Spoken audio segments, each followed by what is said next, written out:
আপনারা হয়তো সকলে জেনে গেছেন যে আপনাদের যে স্বাস্থ্যসাথীর কার্ড ছিল সেটি বাতিল হয়ে এখন আয়ুষ্মান ভারত কার্ডে কনভার্ট হবে। কিন্তু এই স্বাস্থ্যসাথীর কার্ড থেকে আয়ুষ্মান ভারত কার্ডে কনভার্ট হওয়ার জন্য আপনাদের সকলের বাড়িতে বাড়িতে একটি করে ফর্ম দিয়ে গেছে। অর্থাৎ আপনাদের বাড়িতে যতগুলি ফ্যামিলি মেম্বার আছে তাদের সবার জন্য একটি করে ফর্ম দিয়ে গেছে, বা যাদের এখনও পর্যন্ত দিয়ে যায়নি তাদের দেওয়া হবে। আর সেই ফর্ম ফিল আপ করে আপনাদেরকে যে আইসিডিএস কর্মী বা আশা কর্মীরা আছে তাদেরকে জমা দিতে হবে। কিন্তু আপনারা কিভাবে এই ফর্মটিকে ফিল আপ করবেন আপনারা হয়তো জানেন না, বা আপনারা সঠিকভাবে জানেন না। কিন্তু আজকের ভিডিও আপনারা যদি প্রথম থেকে শেষ পর্যন্ত দেখেন তাহলে হয়তো বুঝে যাবেন যে কীভাবে আপনারা এই ফর্মটিকে খুব সহজে ফিল আপ করতে পারবেন। এই ফর্মে কিন্তু অর্ধেক জিনিস লেখাই থাকে, আমাদেরকে জাস্ট কিছুটা জিনিস লিখতে হয়, কিন্তু সেই জিনিসগুলো আমাদেরকে সঠিকভাবে লিখতে হবে বা ফিল আপ করতে হবে।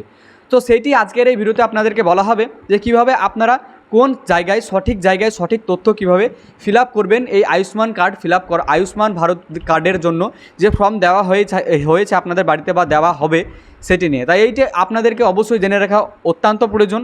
তাই আজকের ভিডিও আপনারা প্রথম থেকে শেষ পর্যন্ত না টেনে দেখবেন।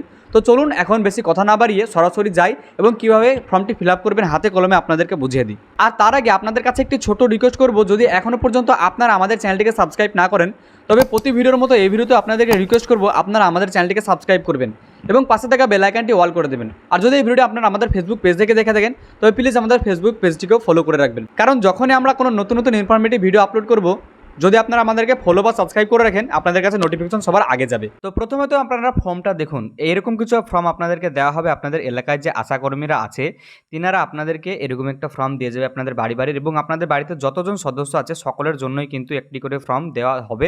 এবং এটি বোথ সাইড, একটি প্রথম পৃষ্ঠায় আছে এবং একটি তার উল্টো পৃষ্ঠায় আছে, অথবা এটি দুটি পেজও থাকতে পারে।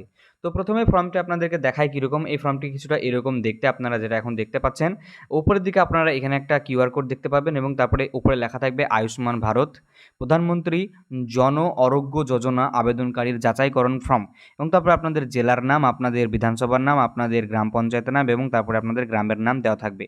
আর এই সাইডে আপনাদের ফর্মের যে নাম্বার সেটি দেওয়া থাকবে। তো এখন আমি আপনাদেরকে সরাসরি বলবো যে কীভাবে আপনারা এটিকে ফিল আপ করতে পারবেন। চলুন আমরা এখন যাই কীভাবে এটিকে ফিল আপ করবেন সেটি নিয়ে। তো প্রথমে দেখুন এখানে লেখা আছে আবেদনকারীর তথ্য। তো আমাদেরকে প্রথমে আবেদনকারীর যে তথ্য সেটিকে ফিল আপ করতে হবে। তো এখানে যিনার জন্য আবেদন করছেন তিনার এখানে আধার নাম্বার অটোমেটিক লেখাই থাকবে। আর আপনারা যতজন কিন্তু পরিবারের সদস্য আছেন সকলেরই কিন্তু এই ফর্মটা আসবে, এবং তারপরে লেখা থাকবে আবেদনকারীর নাম, এটাও কিন্তু অটোমেটিক লেখা থাকবে কম্পিউটার জেনারেটেড, এবং তারপরে রেশন কার্ড নাম্বার, যিনার জন্য আবেদন করছেন তিনার রেশন কার্ড নাম্বার এখানে লেখা থাকবে। আর তারপরে রেশন কার্ডের বিভাগ আপনাদের অটোমেটিক টিক মারা থাকবে। যদি আপনাদের AA হয় তবে আপনাদের প্রথমটাতে টিক মারা থাকবে, যদি SPHH হয় তবে দ্বিতীয়টাতে টিক মারা থাকবে, এবং যদি PHH হয় তবে তারপরেটাতে টিক মারা থাকবে। এবং তারপরে আপনাদের এখানে লেখা আছে আধার সংযুক্ত মোবাইল নাম্বার। আর এই ক্ষেত্রে আধার সংযুক্ত মোবাইল নাম্বার অনেকের দেওয়া থাকছে এবং অনেকের দেওয়া থাকছে না। তো যিনাদের দেওয়া থাকছে না এখানে আপডেটেড মোবাইল নাম্বার আপনারা এখানে বসিয়ে দেবেন। এবং তারপরে লিঙ্গ, আপনাদের লিঙ্গ এখানে পুরুষ না মহিলা না অন্যান্য আপনাদের অটোমেটিক টিক মারা থাকবে। আর আরেকটা কথা আপনাদেরকে বলি, আপনারা এখানে যে আধার কার্ড যুক্ত নাম্বার লিখবেন এখানে কিন্তু আপনাদের আধার কার্ডের সঙ্গে সেই মোবাইল নাম্বারটা অবশ্যই লিঙ্ক থাকা দরকার, নহলে কিন্তু আপনাদের এটি হবে না, ঠিক আছে। এবং তারপরে এখানে জন্ম তারিখ অটোমেটিক দেওয়া থাকবে, যার জন্য আবেদন করা হচ্ছে বা যিনার জন্য এই ফর্মটি ফিল আপ করা হচ্ছে তার জন্ম তারিখ এখানে অটোমেটিক দেওয়া থাকবে। অ্যান্ড নেক্সট ধাপে এখানে আছে সম্পূর্ণ ঠিকানা, বাড়ির নাম্বার, রাস্তা, গ্রাম, ওয়ার্ড, এরকমভাবে ঠিকানা আপনাদের অনেকের দেওয়া থাকছে এবং অনেকের দেওয়া থাকছে না। যিনাদের দেওয়া থাকছে তিনাদের লেখার আর কোনো দরকার নেই, কিন্তু যিনাদের দেওয়া থাকছেন না আপনারা ঠিক এই ফরম্যাটে কিন্তু লিখে দেবেন আপনাদের গ্রামের নাম, আপনাদের বাড়ির নাম্বার, ঠিকানা, যেটুকু জানেন আপনারা এখানে লিখে দেবেন।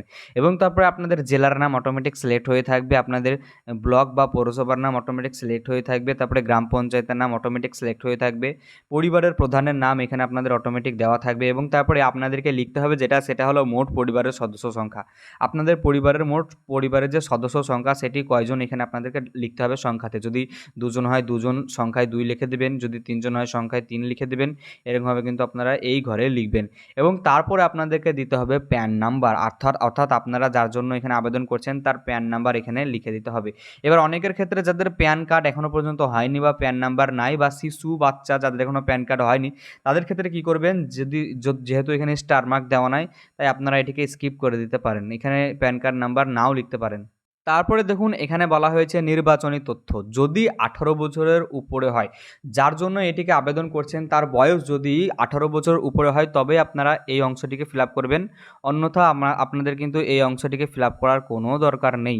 তো যদি 18 বছরের উপরে হয় তবে কীভাবে ফিল আপ করবেন, এখানে প্রথমে যার জন্য আবেদন করছেন তার তার ভোটার কার্ডে যে এপিক নাম্বার আছে এখানে লিখে দেবেন এবং তারপরে তার এসি নাম্বার অর্থাৎ তার যে বিধানসভার নাম্বার সেটি এখানে লিখে দেবেন, এখানে নাম্বার লিখবেন, নাম না, ঠিক আছে। তারপরে তার পার্ট নাম্বার এখানে লিখে দেবেন এবং তারপরে ক্রমিক নাম্বার লিখে দেবেন। আর এই এসি নাম্বার, পার্ট নাম্বার, ক্রমিক নাম্বার আপনারা কিভাবে পাবেন, যারা যারা ভোট দিয়েছিলেন এই 2026 সালে তাদেরকে যে ভোটার লিস্টের স্লিপ দেওয়া হয়েছিল সেই স্লিপেই কিন্তু সমস্ত কিছু আপনাদের থাকবে, আপনারা সেখান থেকে আশা করি খুব সহজেই পেয়ে যাবে। এবং তারপরে স্বাস্থ্যসাথীর বিবরণ, স্বাস্থ্যসাথী কার্ডের যে নাম্বার 17টি ঘর আছে এই 17 সংখ্যার স্বাস্থ্যসাথীর কার্ডের নাম্বার আপনারা নির্ভুলভাবে এই ঘরগুলিতে বসিয়ে দেবেন। আর তারপরে যে নিচের অংশটি আছে এটি আপনাদেরকে যিনি জমা নেবেন তিনি এটা আপনাদেরকে কেটে আপনাদেরকে দেবে, এখানে আপনাদের লেখার কোনো প্রয়োজন নেই, এখানে কোনো রকম কালি আপনারা লাগাবেন না। এখন আমরা চলে এসেছি দ্বিতীয় পেজে এবং এটি খুব গুরুত্বপূর্ণ বিষয়, আপনারা ভালোভাবে দেখবেন। এখানে দেওয়া আছে বাতিল করার মাপকাঠি, এখানে যদি আপনাদের একটু ভুলভাল হয়ে থাকে তবে কিন্তু আপনাদের বাতিল হয়ে যাবে। তো কি কি বলা হয়েছে এখানে দেখুন। প্রথমে বলা হয়েছে পরিবারের বার্ষিক আয় 8 লক্ষ টাকার বেশি, আপনাদের পরিবারের টোটাল পরিবারের বার্ষিক আয় যদি 8 লক্ষ টাকার বেশি হয়ে থাকে তবে এখানে আপনারা হাতে টিক দিবেন, অন্যথা আপনারা নাতে টিক দিবেন, ঠিক আছে। আর তারপরে পরিবারের কোনো সদস্য আয়কর প্রদান করেন কিনা, যদি করে হাতে টিক দিবেন, নাহলে নাতে টিক দিবেন। তারপরে বলা হয়েছে এসআইআর WBLA 2026 নির্বাচনে ASDD তালিকায় নাম পাওয়া গেছে কি না, যদি এরকম হয়ে থাকে অর্থাৎ আপনাদের যদি এসআইআর তালিকায় যদি নাম বাদ যেয়ে থাকে, আপনারা যদি ভোট দিতে না পান তাহলে এখানে ইয়েসে টিক করবেন, আর যদি এরকম কোনো কিছু না হয়ে থাকে তবে নাতে টিক করবেন। অর্থাৎ এখানে ASDD অর্থাৎ এখানে বলা হয়েছে যে আপনার যিনি ভোট দিচ্ছেন তিনি এখন পৃথিবীতে বেঁচে নেই, মারা গেছে অথবা অন্য জায়গায় শিফট হয়ে গেছে, অন্য দেশে চলে গেছে। সো এই ক্ষেত্রে আপনারা হ্যাঁ হাতে টিক দিবেন, আর যদি এটা না হয় তবে নাতে টিক দিবেন। তারপরে বলা হয়েছে এসআইআর আপিল ট্রাইব্যুনালে আবেদন বিচারাধীন হয়ে রয়েছে কিনা, যদি আপনারা এসআইআর ট্রাইব্যুনালে আবেদন করে থাকেন তবে হাতে টিক দিবেন, না হলে নাতে টিক দিবেন। তারপরে বলা হয়েছে অন্নপূর্ণা যোজনার উপভোক্তা থেকে নাম বাদ দেওয়া হয়েছে কিনা, তার আগে আরেকটি আছে CCA অর্থাৎ আপনারা CAA তে আবেদন করলে হাতে টিক দিবেন, মানে নাতে টিক দিবেন। CAA অর্থাৎ কি, যারা অন্য রাজ্য বা অন্য দেশ থেকে এসে আমাদের রাজ্যে বসবাস করছেন, তো তাদের কিন্তু CAA তে আবেদন করতে হয় আমাদের দেশের নাগরিকত্ব পাওয়ার জন্য। তো যদি CAA তে আবেদন করে থাকেন তবে এসে ক্লিক করবেন, না হলে নোতে টিক দেবেন। অন্নপূর্ণা যোজনার উপভোক্তা তালিকা থেকে নাম বাদ হয়েছে কিনা, অর্থাৎ যদি আপনি এই যে যার জন্য এই ফর্মটিকে ফিল আপ করেছেন আর তিনি যদি একটি মেয়ে হয়ে থাকে তবে তার যদি বা মহিলা হয়ে থাকে তবে তার নাম যদি যে অন্নপূর্ণা ভাণ্ডারের যে তালিকা সেটা থেকে যদি বাদ গিয়ে থাকে তবে আপনারা হাতে টিক দিবেন, না হলে নাতে টিক দিবেন। এবং সর্বশেষ বলা হয়েছে ব্যক্তি জীবিত নন বা স্থায়ীভাবে স্থানান্তরিত হয়েছে, যদি ব্যক্তি মারা যান বা স্থায়ীভাবে স্থানান্তরিত হয় অন্য দেশে তবে এখানে আপনারা হাতে টিক দিবেন, আর না হলে পরে নাতে টিক দিবেন। এবং তারপরে আবেদনকারীর সম্মতির এখানে যে একটা চেক বক্স আছে এখানে আপনারা চেক বক্সটিকে রাইট করে দেবেন এবং তারপরে যার জন্য আপনারা এটিকে আবেদন করলেন তার স্বাক্ষর কিন্তু এখানে দিয়ে দিতে হবে। বাস আপনাদেরকে কিন্তু এইটুকুই করতে হবে, আর নিচের যে অপশানগুলো আছে বা নিচের যে অংশগুলো আছে এখানে আপনাদেরকে ফিল আপ করার কোনো দরকার নেই। এগুলি যিনারা অফিসার আছে বা যিনারা আশাকর্মী আছে আপনাদের এগুলিকে দেখবে তেনারাই কিন্তু এখানে আপনাদেরকে FLW নামে যারা আছে তারাই কিন্তু এখানে আপনাদের এটিকে ফিল আপ করবে, আপনাদের ফিল আপ করার কোনো দরকার নেই, আপনাদেরকে উপরে যেগুলি বলা হলো এগুলি ফিল আপ করলেই হয়ে গেল। আশা করি কিভাবে আপনারা এই ফর্মটিকে সঠিকভাবে ফিল আপ করতে পারবেন আপনাদেরকে বোঝাতে পেরেছি।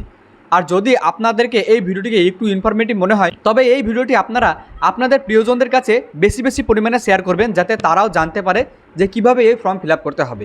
আজকের ভিডিও এই পর্যন্তই, দেখা হচ্ছে আবারও নতুন একটি আপডেট নিয়ে।